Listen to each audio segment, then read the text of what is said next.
Hello students, আজকে আমরা বৈদ্যুতিক সূত্র সম্পর্কিত একটি গুরুত্বপূর্ণ সমস্যার আলোচনা করব। এখানে একটা প্রশ্ন দেওয়া আছে, বলা হচ্ছে যে বায়ুর বুদবুদ কোনো জলাশয়ের উপরের দিকে উঠলে আয়তন বৃদ্ধি পায় কেন? আমরা জানি যে গভীরতা বৃদ্ধির সঙ্গে সঙ্গে চাপ বৃদ্ধি পায়, পি ভ্যারাইজেস এইচ। জলাশয়ের যত উপরের দিকে ওঠা যায় জলের গভীরতা তত কমতে থাকে, আর তাই চাপ তত কমতে থাকে, এবং বয়লের সূত্র অনুসারে আয়তন তত বৃদ্ধি পায়।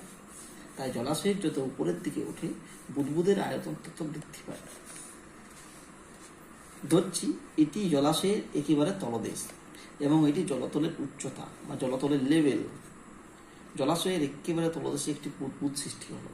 এখন এই বুদবুদ সৃষ্টি হওয়ার সঙ্গে সঙ্গে কী করবে, এটি ক্রমশ উপরের দিকে উঠতে থাকবে। এই বুদবুদটি যত উপরের দিকে উঠবে জলতলের গভীরতা তত হ্রাস পাবে, অর্থাৎ এইচ কমবে। আবার আমরা জানি যে এইচ কমলে পি কমে, অর্থাৎ যদি গভীরতা কম হয় তাহলে জলের চাপও কম হয়, তাহলে উপরে উঠলে কী হবে, পি হ্রাস পাবে। আবার বয়েলের সূত্র অনুসারে V varies one by P, অর্থাৎ পি যদি কমে তাহলে ভি বাড়ে। এখন কি হচ্ছে, উপরে উঠলে পি কমছে তাহলে ভি বাড়বে, পি অর্থাৎ আয়তন বাড়বে। তাই এই বুদবুদটি যত উপরে উঠবে এর আয়তন তত বৃদ্ধি পাবে, এর আয়তন তত বৃদ্ধি পাবে, এবং এক সময় এটি বায়ুর মধ্যে মিলিয়ে যাবে।